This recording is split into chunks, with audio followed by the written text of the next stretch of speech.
कोकणातील प्रत्येक अपडेट जाणून घेण्यासाठी आजच माझे कोकणच्या सोशल मीडिया प्लॅटफॉर्मला लाईक, फॉलो आणि सबस्क्राईब करा. चिपळूणमध्ये गेल्या 4 दिवसांपासून मुसळधार पाऊस पडतोय. 2 ते 3 वेळा चिपळूणच्या बाजारपेठेमध्ये पाणी शिरलेलं आहे. ग्रामस्थांचा असा आरोप आहे की वेगवेगळ्या ठिकाणी शहराच्या मध्यभागी आजूबाजूच्या भागांमध्ये जो गाळ टाकण्यात आलेला आहे त्या गाळाच्या भरावामुळे वाडे वस्त्यांमध्ये आणि बाजारपेठेमध्ये पाणी शिरते. उकताडचे ग्रामस्थ आहेत आपल्यासोबत, त्यांच्याकडे जाणून घेऊ काय झालं नेमकं इथे. काल पाऊस भरपूर लागला. इथली परिस्थिती अशी होती की ही सगळी उकताडामध्ये शेतजमीन होती. मध्यंतरी हे सगळे भराव वगैरे इकडे होत झाल्यामुळे शेतीचे जाण्याचे मार्ग बंद झाले, शेतीचं नुकसान होत गेलं आणि गावामध्ये पाणी शिरू लागलं. कालच्या थोड्याशा पाणीसुद्धा गावामध्ये पाणी शिरलं. त्यामुळे आम्ही जागृत झालं, म्हटलं तर करावं काय. तर कदम मॅडमला आम्ही जाऊन म्हटलं, त्या स्वतः इथे आल्या. त्यांनी नंतर त्यांच्या संबंधितांनी इथे बोलवलं आणि आपले सर्व लोक आले आणि हे जे आमची अडचण झालेली आहे ती आम्ही तुमच्यासमोर मांडत आहोत. तर तुम्ही यातून काहीतरी मार्ग काढावा अशी आमचे नगरसेवक यांना विनंती आहे. ह्याच्या पुढच्या वरच्या जे लेवलचे कामं असतील ते आम्ही छोटी छोटी माणसं काही करू शकत नाही. जर अपर लेवलचे लोक असतील, त्यांचे सहकार्य असेल तरच आमचा सामान्य लोकांचा हा प्रश्न मिटू शकेल.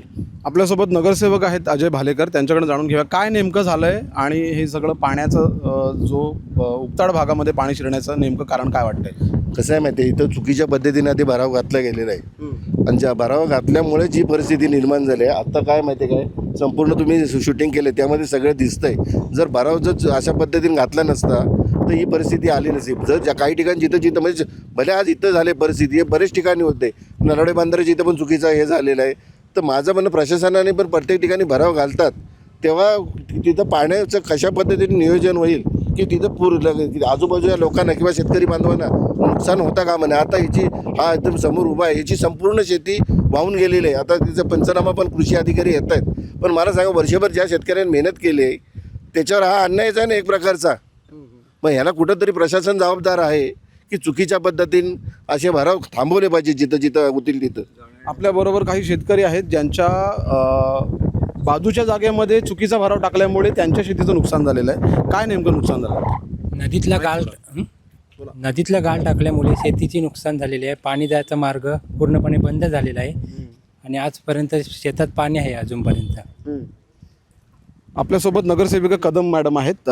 कशा प्रकारे तुम्ही आता पुढची कारवाई करणार आहे, कशा प्रकारे यंत्रणेकडे या गोष्टीची दाद मागणार आहे.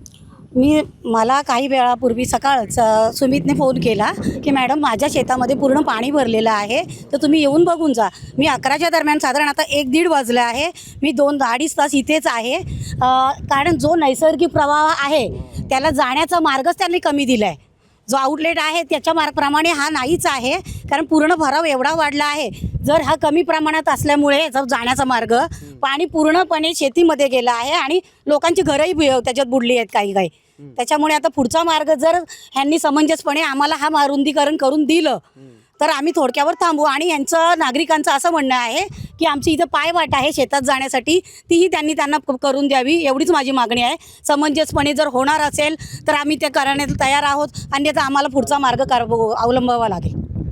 आपण बघू शकतो की चिपळूणच्या उकताड भागामध्ये इंद्रॉन ब्रिजच्या पलीकडे शेत जमिनीमध्ये मोठ्या प्रमाणामध्ये भराव झालेला आहे. या भरावामुळे पावसाचं जे पाणी आहे त्या पाण्याचा निचरा वाशिष्ठी नदीमध्ये व्हायला पाहिजे, त्याच्यामध्ये अडथळा झाला आणि त्याचा परिणाम म्हणून उकताड भागामध्ये उकताडच्या वाड्यान वस्त्यांमध्ये पाणी शिरलेलं आहे. या पाण्याचा निचऱ्यासाठी कोण जबाबदार आहे, कुठल्या प्रशासनाने याच्यावर लक्ष ठेवायला पाहिजे.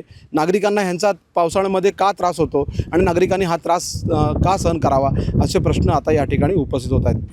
या सगळ्या गोष्टीकडे चिपळूण नगर परिषद गांभीर्याने लक्ष देईल का, इथलं प्रशासन जागं होईल का, हा प्रश्न आता सर्वांसमोर आहे. व्हिडिओ जर्नलिस्ट संन्यास देवसह महेंद्र कासेकर, माझे कोकण, चिपळूण.